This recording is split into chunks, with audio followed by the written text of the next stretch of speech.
Hi, this is Bob at Reality Training, and I've got with me, Jeremy Blake in sunny Bucks. and I'm in Kent. And this is another of our how-to guides. And this one is all about how to be a leader in times of crisis. Now, this particular presentation has a number of different factors to it. We're going to be defining a crisis, make sure we understand exactly what one is. Then we're going to think about 7 top tips that leaders must consider as they approach a particular crisis. And then lastly, we've got some very interesting ways that you can keep in contact with us.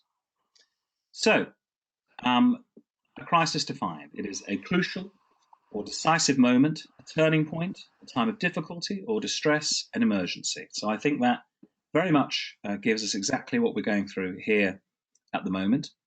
And this is a couple of quotes that we've been considering for some years now, actually.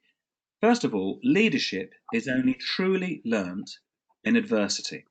And I think that's very, very true. When things are good, then leadership is pretty easy and you're administering success, which is a nice position to be in. But good leaders are always anticipating the ups and downs of life and thinking about what may or may not happen. And when things get tough, that's when leadership becomes very, very important. And secondly, if you survive, you've demonstrated leadership. And I think that is very much the case at the moment. We're all trying to get to the end of this difficult period, and those of us that get there will have demonstrated some very strong leadership in that process. So there's 7 things we're going to give you now, which we think are very much going to help you get to the other side. So the first one is, number 1, a crisis is an opportunity to grow. If you're a decent leader, you see that crisis as an opportunity to grow. So here we have just a traditional style balance sheet looking at how a company is doing. And we can clearly see that in year 3, there's been a massive downturn in business. And let's imagine that's a crisis very much like the one we're going through. Now, if you judge this correctly, you know that you can come out of a downturn quickly with decent planning, and you can turn around that situation and see it as an opportunity. Some leaders won't see that at all. They'll think we're going down and we're only going further down. But others will go, no, this is a great opportunity for us to be better at what we do and do better as a result. So that's the first thing. A crisis is an opportunity. Jeremy, tell us about seeing the bigger picture. It's very important that some people can. Not everyone can see the bigger picture. They just see the small picture in front of them and what they're not having, what they're not getting, and the day-to-day missings.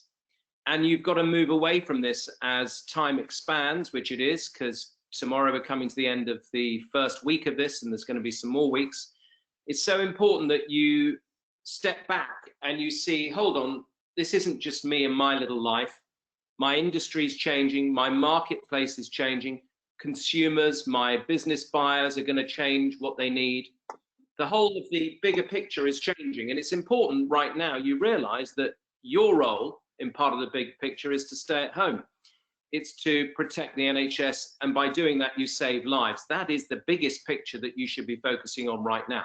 Now, you are missing your holiday, your Easter holiday, and then your summer holiday abroad, all of these changes. But in the passage of time, these are relatively small windows of time. And I think it's really important that you will get back on the beach, you will get back to discovering countries, continents, or even if it's just your local place that you get to go to once a year, whatever it might be, these times will come again. So your role as a leader is to help others stop seeing so short distance, but to help them see a bigger frame that in this context, lots of things are going to be redeveloped and redesigned. So your role is to really help people see a larger landscape. So let's move on to being strong-willed. So here we have an image of Winston Churchill, a great leader, no doubt, a wartime leader. And he was very strong-willed. He told us time and again that we would be victorious, that we would win, and that it would be worth it. And when he gave those great speeches, for which he's very famous, he had to master his emotions because he was somebody who really struggled to master his emotions. I read his autobiography, and he was a man who freely admitted that he wept a lot. He was a very emotional person. When it came to delivering those speeches, he knew he had to master that and deliver it with real impact. And he must have done that through practice and through studying the art of oration and how to come across effectively to get that will across, because that iron will transmits to other people. And if they can see that you are compelled to act, then they will be compelled to act as well. And I think being able to get that across is important. You will get emotional. Lots of people are naturally very emotional. I'm terribly emotional. But at the same time, there are times when you think, I've got to just rise above this and I've got to be strong willed. And that is really important, especially at times like this. So, being determined. So goals, they have to be abandoned. And that's a huge concept to take on the chin. What do you mean I'm not going to be able to have this level of production, level of sales, level of service delivery, whatever it is that you're in? And now is a time where you've absolutely got to reset your goals. And they're probably not going to be targets. There's no way of hitting a target if you can't see it. And currently you can't see it. You must put a blindfold on yourself. So it's about having a strong set of behavioral goals, I think. The habits that you need to form now. Yes, Bobby. I was going to say a lot of organizations we know run quarterly targets. Mm. And if you think how many of them right now must be thinking, why do we do that? Why do we focus on these quarterly targets? Because whatever target you had for this quarter, that's gone out the window. And the quarter in front and the quarter in front, why bother to do that? Why do you spend so much energy working on those targets? Do you remember, Bob, at ABTA Barcelona some years ago, we ran a session and we stood up and said, abandon targets in the travel industry. And we got a bit of feedback from a guy saying, you are so dangerous, I can't let you anywhere near my people. Just that belief that his particular team, he ran an organization, he runs another big one now, actually, I looked him up. They must have targets. Well, right now, your targets need redrafting, redrawing. So I think what's really important is you have a set of different goals of what you want to achieve. Interestingly enough, I was coaching a chap today and how possibly his entire marketplace needs to be reimagined, reevaluated. Yeah. The way that his buyers are going to buy is radically changed. And also the way that the industry connects has changed. It's an opportunity. And those people who try to repeat old habits and hope that it can lock back in exactly the same jigsaw, it relates to the previous concept. They haven't really got a big enough picture involved. So new goals, new ideas, but they need to be changed. Okay, believe in yourself. So these are two images from quite early on in our business. This is going back, good 8, 9, maybe 10 years. And you can clearly see that I had considerably more hair then than I do now. But back then, we started off and we would literally do anything, dress as anything. And here we can clearly see Jeremy dressed as some form of character. Do you remember what that character was, Jeremy? Sort of poor man's Doctor Who. Yeah, I think he was some kind of weirdo who had something to do with the sales process. Do you remember? Was a time traveler. That's right. I think possibly. And he was how the sales method needed to change. I think the motivation and the idea was there, but maybe the execution was a little lacking. Well, the other thing is, there we are as the classic double act, which is what you're hearing today. Now, we were a double act for years, and we had to believe in ourselves as a double act. Otherwise, we wouldn't have got a single booking. We had to believe that that was what people wanted. And I think that belief fundamentally has never changed, no matter whatever the projects we do, we still believe in our ability to do our jobs. And I think that's really important. At a time when lots of people will be doubting themselves, you must demonstrate that you believe in yourself. So, being patient, Jeremy. I think a lot of families, certainly with school-age children, are being tested right now in their levels of patience. They're having to cohabit for far longer periods of the day. In fact, patience must be the virtue that is most under the spotlight right now. You have to manage expectations. And as we've said already, with some of these things as a leader, you've got to let people know that targets have changed, production has changed, delivery has changed. Not some industries, by the way, some are off the Richter scale. But yeah, patience is going to have to be managed. And you can do this with some levels of certainty over future planning.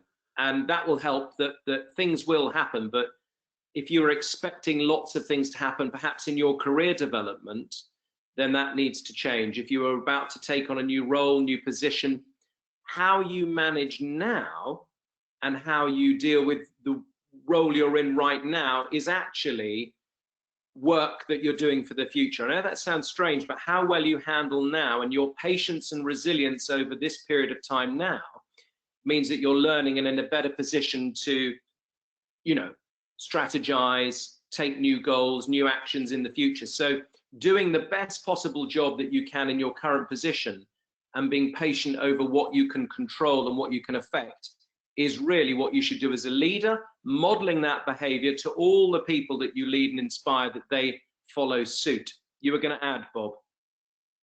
I think the other thing is that as a leader, because you're looking further ahead and you are moving forward as best you can, other people won't have that facility. They won't be able to see as easily as you what the future holds. So I think that's where that patience is really important.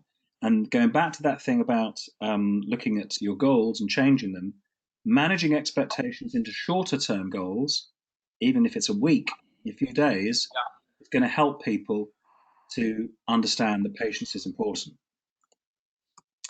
Now, lastly, be fearless. Show courage, keep your vision. Well, this is Lord Horatio Nelson, and when I was showing a picture of him, well, he was very courageous. He had a vision. His vision was to defeat the French fleet in battle. And not only did he defeat the French fleet, he defeated the combined French and Spanish fleets in battle at Trafalgar. And that was his vision, and he knew how to execute it. And everyone in his fleet knew how to execute that vision as well. And during the battle, he went up on deck to observe the battle from the exposed deck of the HMS Victory. And there was no requirement for him to do this, but he knew that he had to put himself at as much risk as he was asking his men to be. And of course, we know what happened. But it's important that that courage, 200 years later on, we're still talking about it. So I think it's really important that now is the time to be courageous. Now is the time to have that vision of what's going to happen further on down the line and use all of your leadership to bring your people with you to make that happen. And it will happen. So keep in touch. Keep in touch. Is the front cover of our new book, which is available on Kindle, The Perfect Storm, 30 Ways to Drive Your Business. Now, this book has 30 different strategies, which I think many of them are perfect for right now.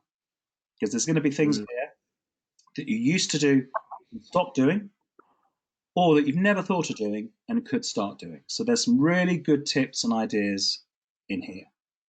Jeremy. Well, we are producing things on social media, so whether that's LinkedIn, Facebook, or Twitter, go to our website and you can subscribe to Think Reality, longer form blog posts that we produce each week, whatever you call it, fortnightly.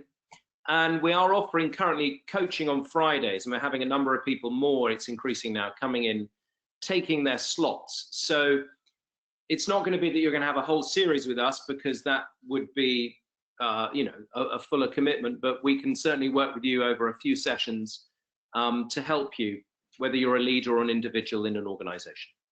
So ladies, thank you for tuning. I hope that was useful for you. We're going to be doing 2 of these a week, as Jeremy said, and we wish you well at this time, and we'll see you on the next one. This has been Bob Morell And Jeremy Blake. Take care. See you Thank next you. time.